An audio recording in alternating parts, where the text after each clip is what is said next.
Greetings करने के साथ साथ हम हैंडशेक करें, प्रॉपर्ली हैंडशेक करना चाहिए। एक अच्छा श्रोता, एक अच्छा वक्ता होता है। कस्टमर तो गुस्से में तो होते ही है ना, स्वाभाविक है, उनका काम नहीं हुआ भाई, जो वो फीडबैक मिलेगा तुमको जीरो, सारा मेहनत बर्बाद हो गया, सब कुछ बर्बाद हो गया। उस रेटिंग स्कोर के लिए कितना मेहनत करता है कस्टमर के। आप जिस कंपनी में जॉब कर रहे हो उस कंपनी के एज अ सर्विस एडवाइजर के रूप में आप उस कंपनी को रिप्रेजेंट कर रहे हो, इसलिए वो आपको बोल रहा है। ये तो खुद का नहीं मेंटेन कर पा रहा है सही से, मेरी गाड़ी को क्या ठीक करेगा। Hello guys, welcome to my channel. Friends, आज के वीडियो में हम लोग जानेंगे soft skills of service advisor at automobile dealership. Friends, एक सर्विस एडवाइजर को टेक्निकल नॉलेज होना बहुत ज़रूरी होता है। फ्रेंड्स, टेक्निकल नॉलेज के साथ साथ एक सर्विस एडवाइज़र के पास सॉफ्ट स्किल भी होना बहुत ही ज़रूरी होता है। तो फ्रेंड्स, आज के वीडियो में हम लोग जानेंगे सॉफ्ट स्किल्स के बारे में कि एक सर्विस एडवाइज़र के पास सॉफ्ट स्किल क्या होना चाहिए, है ना। तो फ्रेंड्स, चलिए वीडियो स्टार्ट करते हैं और जानते हैं soft skills of service advisor at automobile dealership. Friends, पहला पॉइंट है meet and greet professionally. Friends, जब वर्कशॉप में जब हमारे डीलरशिप पे कस्टमर अगर आते हैं गाड़ी के साथ, गाड़ी रिपेयर करवाने के लिए, या फिर कोई भी गाड़ी में अगर कोई इश्यूज हो, कोई कंसर्न हो, तो उसके लिए जब वो इन करते हैं तो सर्विस एडवाइज़र को कस्टमर से मिलना चाहिए और प्रोफेशनली मिलना चाहिए, है ना। रेटिंग्स करना चाहिए और प्रोफेशनली मिलना चाहिए। फ्रेंड्स, होता क्या है कि सर्विस के लिए जब कस्टमर हमारे डीलरशिप पे आते हैं तो मेरा पहला रिस्पॉन्सिबिलिटी होता है कि सर्विस एडवाइज़र उसे ग्रीटिंग्स करे, प्रोफेशनली ग्रीटिंग्स करे, है ना। प्रोफेशनली ग्रीटिंग्स मीनिंग वेलकम करें, गुड मॉर्निंग करें या फिर गुड आफ्टरनून, वो टाइम के according to welcome, good afternoon, good evening, जो भी है हम उन्हें ग्रीट करें, है ना। ग्रीटिंग्स करने के साथ साथ हम हैंडशेक करें, प्रॉपर्ली हैंडशेक करना चाहिए और अपना सेल्फ इंट्रोडक्शन देना चाहिए। फर्स्ट ऑफ ऑल क्या करेंगे कि जब कस्टमर आते हैं तो कस्टमर से मिलने से पहले हम सेल्फ इंट्रोडक्शन देते हैं, सेल्फ अपने बारे में बताते हैं, ठीक है। कस्टमर को बताना चाहिए कि सर मैं Jitendra Kumar, service advisor, sir मैं आपकी किस प्रकार की सहायता कर सकता हूँ। Sir, I am Jitendra Kumar, I am the service advisor, how may I help you sir. Sir, मैं आपकी किस प्रकार की सहायता कर सकता हूँ। क्योंकि जब भी कस्टमर अगर गाड़ी लेके, व्हीकल लेके अगर हमारे डीलरशिप में, हमारे वर्कशॉप में आते हैं तो कोई ना कोई कंसर्न होता है, कोई ना कोई उनका कुछ एक्सपेक्टेशन होता है। तो फ्रेंड्स, उनकी नीड को, उनकी एक्सपेक्टेशन को समझने से पहले हम उन्हें ग्रीटिंग्स करते हैं, वेलकम करते हैं, प्रोफेशनली मीट करते हैं। प्रोफेशनली मीट करने के लिए सबसे पहले क्या होता है कि हम उन्हें प्रॉपरली हैंडशेक करते हैं, ठीक है। हैंडशेक करने के बाद सेल्फ इंट्रो करते हैं, सेल्फ इंट्रोडक्शन देते हैं, अपने बारे में बताते हैं कि सर मैं जितेंद्र कुमार, या जो भी नाम हो, जो भी सर्विस एडवाइज़र का जो नाम हो, अपना नाम इंट्रो करते हैं। फिर डेजिग्नेशन के बारे में बताते हैं कि सर मैं जितेंद्र कुमार, सर्विस एडवाइज़र हूँ। सर, मैं आपकी किस प्रकार की सहायता कर सकता हूँ, बताइए सर, आपका क्या कंसर्न है, आपका क्या इश्यूज़ है, आपकी मैं किस प्रकार की सहायता कर सकता हूँ।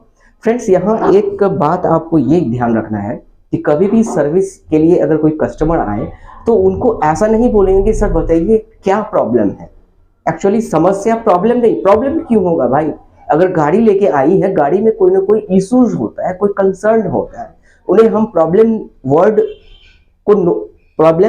को हम एक्सप्लेन नहीं करें, प्रॉब्लम बोल के नहीं उनसे कुछ पूछेंगे। हाँ सर, आपकी मैं किस प्रकार की सहायता कर सकता हूँ। सर बताइए, मैं सर्विस एडवाइज़र हूँ, बताइए सर मैं आपकी क्या सहायता कर सकता हूँ। सर, क्या इश्यूज है आप मुझे बताएं, मैं आपकी हेल्प करूँगा, ठीक है। तो इस तरह से हम मीट करते हैं, सर्विस कस्टमर से मीट एंड प्रोफेशनली ग्रीटिंग्स करते हैं, ठीक है। ये बहुत ही इंपॉर्टेंट पॉइंट होता है कि फर्स्ट ऑफ ऑल हम कभी भी कस्टमर से मिले तो प्रोफेशनली मीट करें, मिले, ग्रीटिंग्स करें और हैंडशेक करें, सेल्फ इंट्रो करें, सेल्फ इंट्रोडक्शन दें, ठीक है। और उसके बाद उन्हें बोले कि सर मैं आपकी किस प्रकार की सहायता कर सकता हूँ, how may I help you sir, बताइए सर, मैं सर्विस एडवाइज़र, मैं Jitendra Kumar, service advisor, how may I help you sir, ठीक है। तो ये पहला पॉइंट होता है मीट एंड ग्रीट प्रोफेशनली, ये सॉफ्ट स्किल का पहला पॉइंट होता है। क्योंकि होता क्या है कि friends first impression is last impression. Because क्या है कि पहली बार अगर कोई कस्टमर अगर हमको देखता है, मतलब एज अ सर्विस एडवाइजर को देखता है, तो अब आपके अंदर क्या है, नॉलेज है, क्या है, आप किस टाइप के व्यक्ति हो, कोई भी पहली बार देख के तो कैसे कह सकता है कि आपके अंदर क्या क्वालिटीज है, आप कौन हो, क्या हो। First of all I site से पहले तो हम देखेंगे, तब तो पहले फर्स्ट इंप्रेशन क्या है कि देख के लोग अगर हमें पहली बार अगर देखेगा तो पहली बार देख के ही वो अपने अंदर सोचेगा, है ना, उसके व्यक्तित्व के बारे में, उनकी पर्सनैलिटीज के बारे में। तो फर्स्ट ऑफ ऑल अगर किसी व्यक्ति के बारे में अगर हम कुछ नहीं जानते हैं, किसी भी अनजान व्यक्ति से अगर हम मिलते हैं, तो पहले क्या होता है कि पहले हम देखते हैं, देख के एक्सपेक्ट करते हैं कि वो मे बी इस टाइप के होंगे, ठीक है। तो इसलिए जरूरी है कि हमारा जो फर्स्ट मीट जो है वो बिल्कुल बी प्रोफेशनल होना चाहिए, बिल्कुल ग्रेट प्रोफेशनली होना चाहिए, ठीक है। ये पहला पॉइंट होता है सॉफ्ट स्किल का। फ्रेंड्स देखिए दूसरा point, second point, a good listener is always a good speaker. बिल्कुल सही है फ्रेंड्स। ए गुड लिसनर, एक अच्छा सुनने वाला, दैट मीन्स एक अच्छा श्रोता, एक अच्छा वक्ता होता है, ठीक है। कहने का मतलब है कि a good listener is always a good speaker. तो ये क्वालिटी एक सर्विस एडवाइजर के अंदर 100% होना ही चाहिए। क्योंकि क्या है, इसको पहले, इस वर्ड्स को पहले फ्रेंड्स समझते हैं। देखिए इसका मतलब ये हुआ कि एक अच्छा श्रोता, एक अच्छा सुनने वाला, एक अच्छा वक्ता होता है। बिल्कुल सही है friends. A good listener is a good speaker, मतलब कि एक अच्छा श्रोता, एक अच्छा वक्ता होता है। फ्रेंड्स एक सर्विस एडवाइजर के अंदर ये सॉफ्ट स्किल होना बहुत ही जरूरी होता है। क्योंकि फ्रेंड्स जब भी कस्टमर हमारे वर्कशॉप में आते हैं रिपेयर के लिए, गाड़ी को रिपेयर के लिए, या फिर कोई उनका एक्सपेक्टेशन होता है, जो भी उनका कंसर्न होता है, तो जो भी उनकी क्वेरीज होती है, उनके लिए अगर व्हीकल लेके हमारे वर्कशॉप में अगर आते हैं, तो उनकी बातों को अच्छी तरह सुनना चाहिए, है ना। अभी जैसे एज फॉर एग्जांपल फ्रेंड्स की गाड़ी अगर इन किया, ठीक है, इन करने के बाद एक सर्विस एडवाइजर क्या करता है कि एग्जाम पैड लेता है, ऊपर से job card, manual job card हम ले लिए, और कस्टमर के पास हम जाते हैं, व्हीकल्स के पास जाते हैं, प्रॉपर्ली नाम नोट करते हैं, उनका जो कॉन्टैक्ट नंबर, चेसिस नंबर जो भी है, जॉब कार्ड को हम फिलअप करते हैं। उसके बाद कस्टमर का जो वॉइस है, कस्टमर का जो कंसर्न है, उनकी बातों को हम ध्यानपूर्वक, बिल्कुल पे अटेंशन, हम उनकी बातों को सुनते हैं। अभी एज पर एग्जांपल फ्रेंड्स अगर कस्टमर ने अगर ये बताया कि भाई ऐसा है कि मेरी गाड़ी के जो ब्रेक है ना, ब्रेक से कुछ नॉइज आ रहा है, कुछ आवाज है। अभी क्या है कि ठीक है, कस्टमर ने कहा कि मेरी गाड़ी से ब्रेक से आवाज आ रहा है, ठीक, तो एज जो भी कस्टमर का जो वॉइस है ना, उस वॉइस को हम नोट डाउन करेंगे जॉब कार्ड पे। पहले हम उस कस्टमर की बातों को अच्छी तरह से सुनेंगे, बिल्कुल इंटरेक्ट होंगे, है ना, ये इंटरेक्शन होना चाहिए। ये इंटरेक्शन बहुत जरूरी होता है, क्योंकि देखिए ये ह्यूमन बिहेवियर है। अगर किसी भी व्यक्ति से अगर आप बात करते हो आप, और अच्छी तरह से ध्यानपूर्वक अगर उनकी बातों को सुनते हो, तो एक इंटरेक्शन बनता है, एक इंटरेक्ट होता है। कस्टमर को ये लगता है कि वाकई ये सामने वाला बंदा जो है ना, सर्विस एडवाइजर, जो मेरा कंसर्न है वो ध्यान से सुन रहा है। इसका मतलब ये है कि अगर वो ध्यान से सुन रहा है, समझ रहा है हमारी दिक्कतों को, है ना, हमारा जो कंसर्न है, हमारा जो एक्सपेक्टेशन है, वो सामने वाला बंदा, कस्टमर्स, या सामने वाला जो बंदा है ना, जो सर्विस एडवाइजर, बिल्कुल ध्यानपूर्वक मेरी बातों को सुन रहा है और समझ रहा है, तो पहला ट्रस्ट आपके ऊपर बन जाएगा कस्टमर का। तो इसलिए जरूरी है फ्रेंड्स कि अगर वो कस्टमर ने अगर बताया कि ब्रेक नॉइज, तो आप उनके वॉइस को अच्छी तरह से सुन के पहले उनकी बातों को सुनिए, फिर आप अपने जॉब कार्ड पे नोट डाउन कीजिए, क्योंकि सुनना बहुत जरूरी होता है।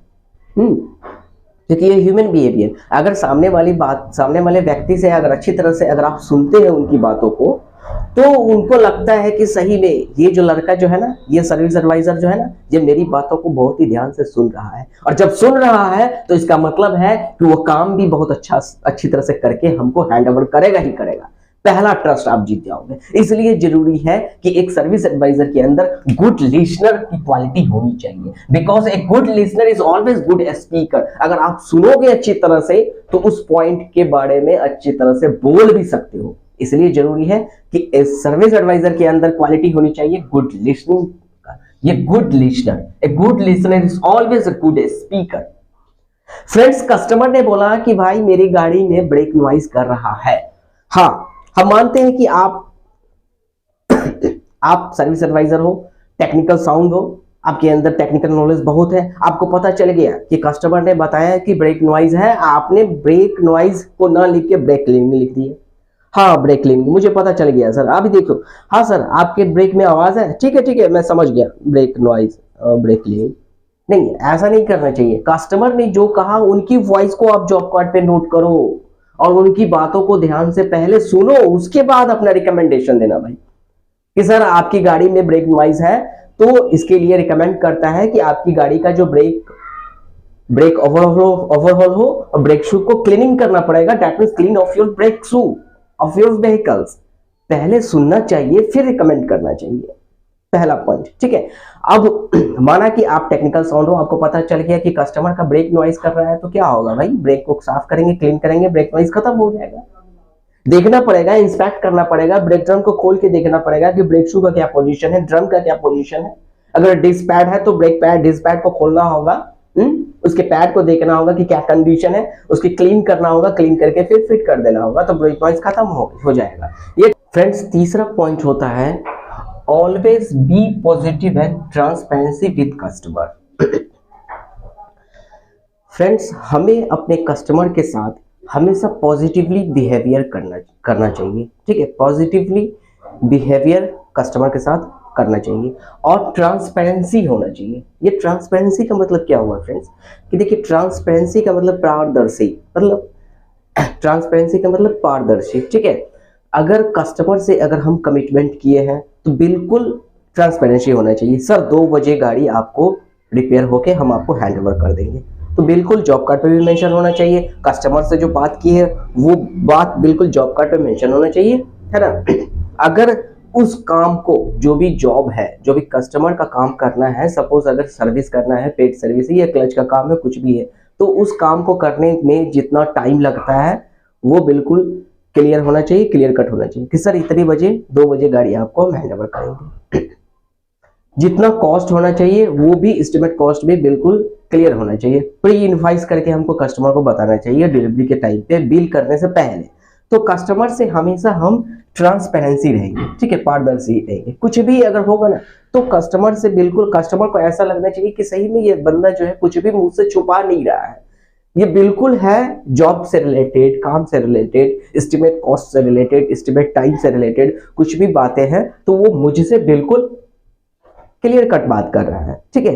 तो ये होना चाहिए एक सर्विस एडवाइजर के अंदर, ये सॉफ्ट स्किल होना चाहिए कि कस्टमर के साथ हमेशा बी पॉजिटिव रहे, हमेशा पॉजिटिवली बिहेवियर करे और कस्टमर से हमेशा ट्रांसपेरेंसी रहे, ठीक है। तो ये क्वालिटी होता है फ्रेंड्स सॉफ्ट स्किल्स का, सर्विस एडवाइजर का क्वालिटी होता है सॉफ्ट स्किल का, ठीक है। Always be positive and transparency with the customer. चौथा पॉइंट फ्रेंड्स देखिए, 4 पॉइंट, स्लिप ऑफ टंग। ये स्लिप ऑफ टंग अक्सर फ्रेंड्स देखा जाता है कि सर्विस एडवाइजर जब किसी एंग्री कस्टमर को हैंडल करते हैं, है ना, एंग्री कस्टमर्स को जब भी कोई सर्विस एडवाइजर अगर हैंडल करते हैं तो उस समय में उनका पैसेंस जो है ना सर्विस एडवाइजर का वो खो देते हैं और उन स्लिप ऑफ टंग कुछ ऐसी बातें होते हैं जो कि कस्टमर के साथ आर्ग्यूमेंट करने लगते हैं, ठीक। तो वो आर्ग्यूमेंट हमें कस्टमर के साथ नहीं करना चाहिए, कभी भी स्लिप ऑफ टंग नहीं होना चाहिए, ठीक है। कुछ ऐसी बातें नहीं करना चाहिए जो कस्टमर को नाराज कर दे। पहला पॉइंट अक्सर ये देखा जाता है किसी भी वर्कशॉप में, किसी भी डीलरशिप में, कि जो सर्विस एडवाइजर होते हैं और एंग्री कस्टमर, है ना, एंग्री कस्टमर को जब वो हैंडल करते हैं तो उस समय में कस्टमर तो गुस्से में तो होते ही है ना, स्वाभाविक है, उनका काम नहीं हुआ भाई, जो वो सोच के आए थे वो पूरा नहीं हुआ।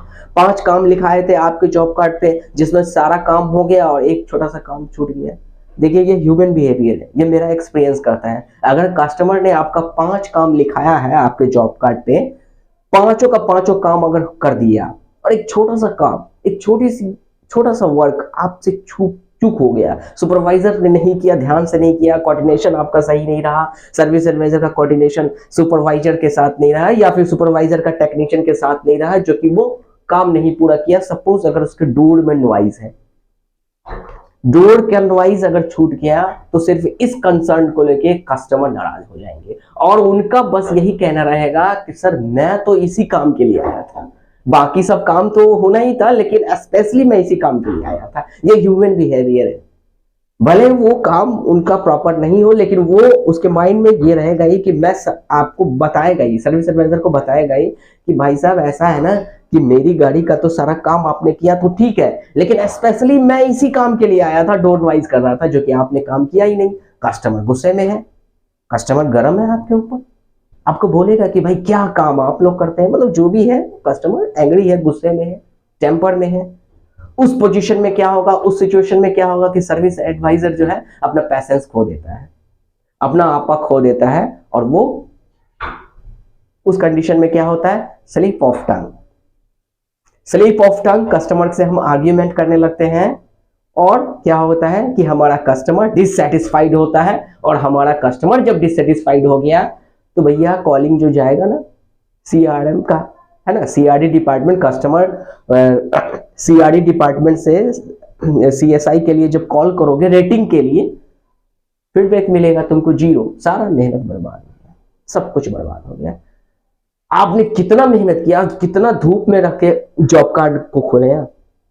एक सर्विस एडवाइजर एक कस्टमर को हैंडल करने के लिए, उस रेटिंग स्कोर के लिए कितना मेहनत करता है, कस्टमर के पास जाता है, कस्टमर को हैंडशेक करता है, कस्टमर को एकदम डिलाइट करने के लिए सारा एफर्ट लगा देते हैं, और लास्ट में एक छोटी सी गलती, एक छोटा सा मिसबिहेवियर आपका क्या करता है, स्लिप ऑफ टंग के कारण आपका सारा मेहनत बर्बाद हो जाता है, आप खो देते हो और स्लिप ऑफ टंग। तो उस पोजीशन में क्या होगा कि कस्टमर को जब कॉल जाएगा रेटिंग के लिए तो एक रेटिंग स्कोर क्या मिलेगा आपको, 0, सब खत्म हो गया, सब बर्बाद हो गया, सारा मेहनत चला जाएगा सर्विस एडवाइजर का। इसलिए मैं हमेशा कह रहा हूं कि सर्विस एडवाइजर हमेशा ये ध्यान रखें कि हाँ, कभी भी अगर किसी भी एंग्री कस्टमर को अगर आप हैंडल कर रहे हो तो स्लिप ऑफ टंग, अपने पैसेंस को रखते हुए कस्टमर को हैंडल कीजिए। देखिए फ्रेंड्स, एक चीज मैं ये बता रहा हूँ कि देखिए, पहला बात कि अगर कस्टमर आपके पास अगर आते हैं, किसी भी डीलरशिप में अगर आते हैं, किसी भी वर्कशॉप में अगर रिपेयर के लिए आते हैं, कोई काम के लिए आते हैं, तो कस्टमर हमेशा आपसे अगर बात करते हैं, आपको अगर कुछ बोलते हैं, कोई एंग्री कस्टमर, तो वो पर्सनली आपको नहीं बोल रहे, बल्कि अगर आप जिस कंपनी में जॉब कर रहे हो उस कंपनी के एज अ सर्विस एडवाइजर के रूप में आप उस कंपनी को रिप्रेजेंट कर रहे हो, इसलिए वो आपको बोल रहा है, वरना उतना उसके पास टाइम क्या है, कहां है जो आपको पर्सनली बोलेगा। क्यों? क्योंकि अगर आप किसी भी ब्रांड का, किसी भी कार की कंपनी का अगर आप सर्विस एडवाइजर हो तो वो पर्सनली आपको कुछ नहीं बोल रहा है भाई। वो अगर आपको कुछ अगर बोल भी रहा है, वो आप पर अगर गुस्सा भी कर रहा है, तो वो पर्सनली आपको नहीं, आप पे नहीं गुस्सा कर रहा है, बल्कि आपके थ्रू कंपनी को ऐसा बोल रहा है। क्यों? क्योंकि कंपनी को आप रिप्रेजेंट कर रहे हैं। आप अगर टोयोटा कंपनी में काम कर रहे हो, आप टोयोटा कंपनी के सर्विस एडवाइजर हो, आप महिंद्रा कंपनी के सर्विस एडवाइजर हो, या मारुति के हो, या किसी भी अदर, किसी भी मर्सिडीज, बीएमडब्ल्यू, किसी भी सर्विस एडवाइजर, किसी भी कंपनी के सर्विस एडवाइजर क्यों ना हो, अगर कस्टमर अगर कुछ बोल रहा है, अगर कोई एंग्री कस्टमर को आप हैंडल कर रहे हो और उस में अगर वो गुस्सा कर रहा है, तो वो पर्सनली भाई आपको नहीं बोल रहा है, वो आपको इसलिए सिर्फ और सिर्फ बोल रहा है क्योंकि आप उस कंपनी को रिप्रेजेंट कर रहे हो। आप यूनिफॉर्म पहन के वेल मेंटेन करके आप कस्टमर से बात कर रहे हो, डेट मींस आप जो है ना रिप्रेजेंट कर रहे हो उस कंपनी को, आप रिप्रेजेंट कर रहे हो, सर्विस एडवाइजर रिप्रेजेंट कर रहा है। इसलिए कभी भी हमेशा सर्विस एडवाइजर को यह सोचना चाहिए कि अगर किसी भी एंग्री कस्टमर्स को अगर हम हैंडल कर रहे हैं और कस्टमर अगर हम पर कुछ गुस्सा कर रहे हैं नाराज होके, तो वो पर्सनली मुझे नहीं कह रहे हैं, बल्कि मुझे इसलिए कह रहे हैं क्योंकि मैं उस कंपनी का सर्विस एडवाइजर हूं, और उस कंपनी के सर्विस एडवाइजर होने के नाते मैं उस कंपनी को रिप्रेजेंट कर रहा हूं, इसलिए वो मुझे बोल रहा है, ना कि वो पर्सनली मुझे बोल रहा है। इसलिए हमेशा सर्विस एडवाइजर को ये चाहिए कि कभी भी उस पोजीशन में, उस कंडीशन में, जब भी आप किसी भी एग्री कस्टमर को अगर आप हैंडल करो, तो उस समय में हमेशा पैसेंस के साथ कस्टमर को हैंडल करना चाहिए, स्लिप ऑफ टंग नहीं होना चाहिए। क्लियर है फ्रेंड्स? तो ये क्वालिटी होना चाहिए किसके पास? तो एक सर्विस एडवाइजर के पास, एक बेस्ट सर्विस एडवाइजर के पास ये सॉफ्ट स्किल होना चाहिए कि हमेशा ध्यान रख के कस्टमर से बात करें, बिल्कुल पैसेंस के साथ। मैंने बोला ना कि कस्टमर कभी भी अगर आपके वर्कशॉप में आ रहा है तो भाई कुछ देने के लिए ही आता है ना? अगर कोई कस्टमर, अगर कोई एंग्री कस्टमर आपसे बात करने के दरमियान आर्गुमेंट कर रहा है और आप पर अगर नाराज हो रहा है, तो वो आपको पर्सनली नहीं बोल रहा है, वो आपको इसलिए बोल रहा है क्योंकि आप उस कंपनी को रिप्रेजेंट कर रहे हैं। क्लियर है फ्रेंड्स? तो ये स्लिप ऑफ टंग नहीं होना चाहिए। ठीक है, चौथा पॉइंट। अब फ्रेंड्स आ जाइए 5, टेलीफोनिक एटिकेट। देखिए फ्रेंड्स, ये टेलीफोनिक एटिकेट जो है ना, एक सर्विस एडवाइजर के पास ये क्वालिटी होना चाहिए, है ना? टेलीफोनिक एटिकेट मतलब कि टेलीफोन पे हम किस तरह से कस्टमर से बात करते हैं, किस तरह से कस्टमर से हम किसी भी जॉब को, किसी भी एडिशनल जॉब के लिए हम अप्रूवल लेते हैं, ये बहुत जरूरी होता है ना? कि टेलीफोनिक एटिकेट, फोन पे हम कैसे हम कस्टमर से बात करें कैसे हम फोन पे कस्टमर से बात करके अगर किसी काम को, अगर वर्कशॉप में गाड़ी खड़ी है, लिफ्ट पे खड़ी है, ब्रेक खुला हुआ है, या फिर अगर कोई भी काम हो तो उसमें उस काम को, जैसे ब्रेक शू खुला, क्लीनिंग के लिए ब्रेक खुला, ब्रेक ड्रम खुला, पता चला कि ब्रेक शू अगर घिसा हुआ है, ब्रेक शू चेंज करने के कंडीशन में है, तो हम कैसे कस्टमर से हम अप्रूवल लेंगे फोन पे? तो ये क्वालिटी होना चाहिए टेलीफोनिक एटिकेट। ठीक है, टेलीफोनिक एटिकेट मतलब कि फोन पे, टेलीफोनिक मतलब कि फोन पे, एटिकेट मतलब शिष्टाचार है, मतलब कि डिसिप्लिन, कैसे हम, किस मैनर से हम टेलीफोन पे हम अपने कस्टमर से बात करते हैं। फ्रेंड्स देखिए, जब भी अगर आपको अप्रूवल लेना हो तो कस्टमर को पहले हम कॉल करते हैं, फिर अपना इंट्रोडक्शन देते हैं, कहते हैं कि सर मैं जितेंद्र कुमार, सर्विस एडवाइजर, क्या मैं अभी इस समय में आपसे बात करने के लिए कंफर्टेबल हूं सर आपके लिए? पहले हम परमिशन मांगते हैं कि क्या सर मैं अभी आपसे कुछ 2 मिनट बात कर सकता हूं? ये पहले हम कस्टमर से हम अप्रूवल लेते हैं, क्योंकि हो सकता है कि कस्टमर आपके किसी न किसी काम में बिजी हो, किस कंडीशन में हो सकता है कि वो भी किसी न किसी कस्टमर को, मे भी अपनी कंपनी में काम करता हो या अपना बिजनेस हो, और कहीं ना कहीं वो भी किसी कस्टमर को हैंडल करते हो, तो उस पोजीशन में हो सकता है कि वो आपसे बात ना करे या बोले कि 2 मिनट के बाद कीजिए। तो पहला टेलीफोनिक एटिकेट में ये होता है कि पहले हम अगर किसी भी कस्टमर को अप्रूवल के लिए या किसी भी समय में कुछ भी पूछने के लिए अगर आप बात करें अप्रूवल के लिए, तो फर्स्ट ऑफ ऑल हम कस्टमर से ये कहेंगे कि सर मैं Jitendra Kumar as a service advisor, क्या सर मैं आपसे अभी मैं बात करने के लिए आपके लिए कंफर्टेबल हूं? क्या सर आप 2 मिनट मुझसे बात करना चाहेंगे अभी? तो कस्टमर अगर बोलेगा ठीक है, हाँ जितेंद्र जी आप बात कीजिए, क्या बताइए, हाँ बताइए, तो उसके बाद बोलना है कि सर आपने जो सुबह में गाड़ी जो दिया था, उसका जो ब्रेक क्लीनिंग, ब्रेक से जो नॉइज था, तो ब्रेक से नॉइज के लिए हमारा जो टेक्नीशियन है वो ब्रेक को खोला और हमारा सुपरवाइजर ने इंस्पेक्शन किया और पाया कि उस ब्रेक का जो नॉइज था, एक्चुअली ब्रेक शू जो है घिस गया है, वो ब्रेक शू आपका चेंज करना पड़ेगा सर। तो इसलिए मैं आपको कॉल किया हूं, क्योंकि ब्रेक शू का जो दाम है, जो अमाउंट है, वो 2000 रुपए का है, और मैंने जो आपको मॉर्निंग में जो एस्टिमेट दिया था, वो उस एस्टिमेट से 2000 रुपया बढ़ जाएगा, और थोड़ा टाइम भी आपका बढ़ जाएगा। जो कि मैं 2 बजे का टाइम दिया हूं, वो 1 घंटे और लगेगा, क्योंकि उसको फिट करने में सर थोड़ा टाइम लगता है। तो आपकी गाड़ी हम 3 बजे दे पाएंगे, और जो एस्टिमेट दिया था वो उसमें 2000 रुपये और बढ़ जाएगा। तो सर क्या आपका अप्रूवल है सर, मैं इसको चेंज कर दूं? कस्टमर बोलेगा हाँ सही है, आप चेंज कर दो, कोई बात नहीं, कोई इश्यू नहीं है जितेंद्र जी, आप उसे चेंज कर दीजिए। तो इस तरह से हम फोन पे बात करते हैं, है ना? ऐसा नहीं है, एज फॉर एग्जाम्पल ऐसे नहीं कि हाँ फोन डायल कर लिए, हाँ ये नंबर है ना, हेलो हाँ सर, वो जो ब्रेक शू है ना, ब्रेक शू आपका जो दिए थे ना, उसका ब्रेक ड्रम ये ब्रेक शू चेंज करना होगा। अभी कौन बोल रहे हैं, कहाँ से बोल रहे हैं, क्यों बोल रहे हैं, पहले ये तो बताओ कस्टमर को। 2 मिनट सोचने में लग जाएगा भाई किसका फोन था। आप डायरेक्टली फोन उठाओगे, बोलेगे सर आपका जो ब्रेक शू है ना वो खराब है, वो चेंज कीजिए, चेंज करना पड़ेगा, उसका 2000 रुपया लगेगा। नहीं, आप इस तरह से नहीं, बल्कि हम इस तरह से बात नहीं करेंगे टेलीफोन पे। टेलीफोनिक एटिकेट में टेलीफोन पे पहले हम कस्टमर से बात करते हैं। बात करने से पहले कैसे बात करते हैं कि सर पहले तो हम इंट्रोडक्शन देंगे कि सर मैं Jitendra Kumar, service advisor. Sir क्या मैं आपसे कुछ देर तक बात कर सकता हूँ? क्या आप फ्री है अभी, कंफर्टेबल है सर अभी बात करने के लिए? क्या मैं 2 मिनट के लिए आपसे कुछ बात कर सकता हूँ सर गाड़ी के संबंध में? तब कस्टमर बोलेगा कि ठीक है सर, ठीक है आप बताओ क्या बात है, बताइए। फिर उसके बाद वो सारा एक्सप्लेनेशन करना है कि सर ब्रेक शू में ब्रेक ड्रम क्लीनिंग के टाइम पे खुला, ब्रेक ड्रम खुला और ब्रेक ड्रम में पाया गया कि ब्रेक शू आपका चेंज करना है, तो सर क्या आप अप्रूवल देंगे?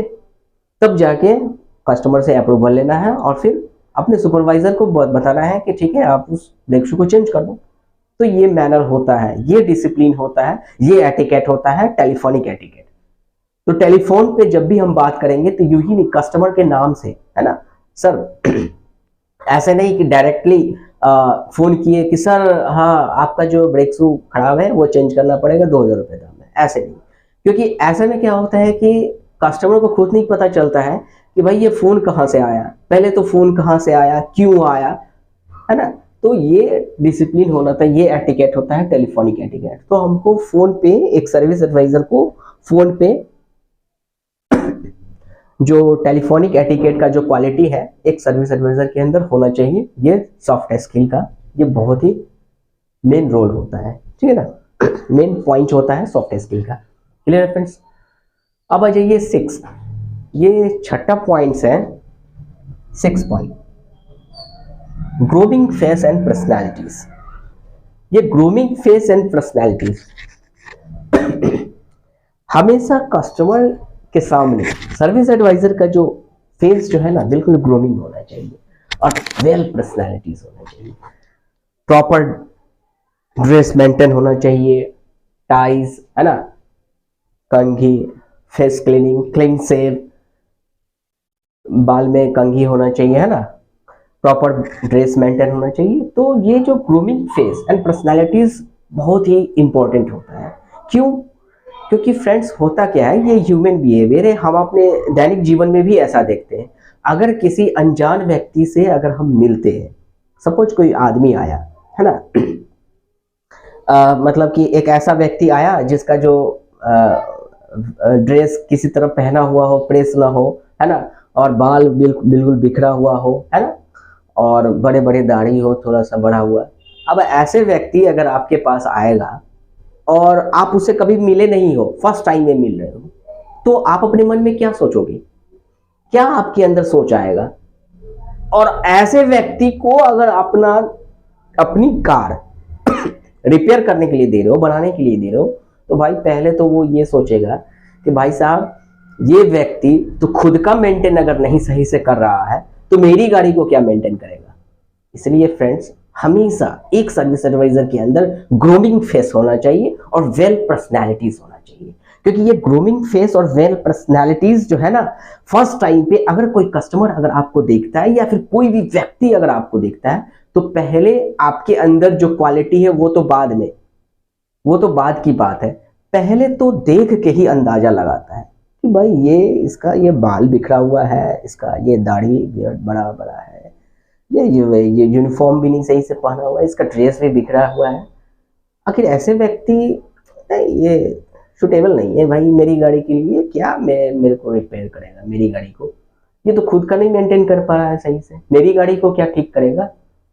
तो फ्रेंड्स वहां पे क्या है, नेगेटिव हो जाओगे। तो एक सर्विस एडवाइजर के लिए क्या क्वालिटी होनी चाहिए कि ग्रूमिंग फेस होना चाहिए, हमेशा वेल मेंटेन होना चाहिए, बिल्कुल ड्रेस बिल्कुल प्रॉपर होना चाहिए, बिल्कुल टाई होना चाहिए, बैच होना चाहिए, शूज बिल्कुल पॉलिश होना चाहिए, क्लीन शेव होना चाहिए, है ना। तो इस तरह से गुड पर्सनैलिटीज होनी चाहिए एक सर्विस एडवाइजर को, ठीक है। एक सर्विस एडवाइजर के अंदर ग्रूमिंग फेस एंड पर्सनैलिटीज होना चाहिए, तभी जाके हम कस्टमर का ट्रस्ट जीत पाएंगे। फ्रेंड्स, अगर जिस दिन अगर आप अपने कस्टमर का ट्रस्ट जीत गए, अगर कस्टमर का ट्रस्ट आपके ऊपर आ गया, तो फिर समझ जाओ कि उस दिन आप एक बेस्ट सर्विस एडवाइजर बन गए। क्योंकि जब आप कस्टमर का ट्रस्ट अगर जीत जाओगे ना, तो फिर आप चाहे कितना भी वैल्यू एडेड सर्विस डाल दो, आप चेसिस पेंट या टेफ्लॉन पॉलिश जो भी है ना, वो सब कुछ भी बोलोगे वो कस्टमर तुरंत एग्री हो जाएगा, है ना। कुछ भी काम करेगा तो वो आपसे पूछ के, है ना, आप जितनी भी चाहे वो ये RSA हो गया, रोड साइड असिस्टेंस हो गया, एक्सटेंडेड वारंटी या कुछ भी वैल्यू एडेड सर्विस, आप आराम से कस्टमर को रिकमेंड करोगे और कस्टमर बिल्कुल एग्री होगा जब आप कस्टमर का ट्रस्ट जीतोगे। तो ये सारा सॉफ्ट स्किल एक बेस्ट सर्विस एडवाइजर के अंदर होना चाहिए। टेक्निकल नॉलेज तो होना ही चाहिए, प्रोडक्ट के बारे में तो पता होना ही चाहिए, साथ ही साथ ये सॉफ्ट स्किल्स भी होना बहुत जरूरी होता है। किसके लिए? तो एक सर्विस एडवाइजर के लिए। Soft skills of service advisor at automobile dealership. तो फ्रेंड्स, पता चला कि आज के वीडियो में कि क्या क्या क्वालिटी होना चाहिए एक सर्विस एडवाइजर के अंदर, क्या क्या सॉफ्ट स्किल होने चाहिए। टेक्निकल नॉलेज तो होना ही चाहिए, प्रोडक्ट के बारे में, कार के बारे में, व्हीकल्स के बारे में, है ना। इसके साथ ही साथ हमारे पास एक सर्विस एडवाइजर के पास सॉफ्ट स्किल भी होना बहुत जरूरी होता है। सिर्फ और सिर्फ टेक्निकल नॉलेज से नहीं होता है, बल्कि ये सॉफ्ट स्किल भी होना चाहिए, जरूरी होता है, तभी आप एक बेस्ट सर्विस एडवाइजर बन पाओगे। एक बेस्ट सर्विस एडवाइजर की क्वालिटी आपके अंदर होगी, टेक्निकल नॉलेज के साथ साथ सॉफ्ट स्किल के। तो क्या क्या होना चाहिए एक बार रिमाइंड कर ले फ्रेंड्स। पहला क्वालिटी है कि meet and greet professionally. Second, a good listener is always a good speaker. Third, always be positive and transparency with customer. 4, sleep of tongue. 5, telephonic etiquette. 6 में आता है grooming face and personalities. तो friends, कैसा लगा video अगर अच्छा लगा हो फ्रेंड्स, तो आप कमेंट करके मुझे जरूर बताइएगा। हम उम्मीद करते हैं कि वीडियो आपको अच्छा ही लगा होगा। तो फ्रेंड्स, अगर वीडियो अच्छा लगा हो और आपको अगर समझ में आया हो, तो आप हमारे इस चैनल को सब्सक्राइब आप जरूर कीजिए, कमेंट मुझे जरूर कीजिए friends. Thank you for watching my video. Thank you very much.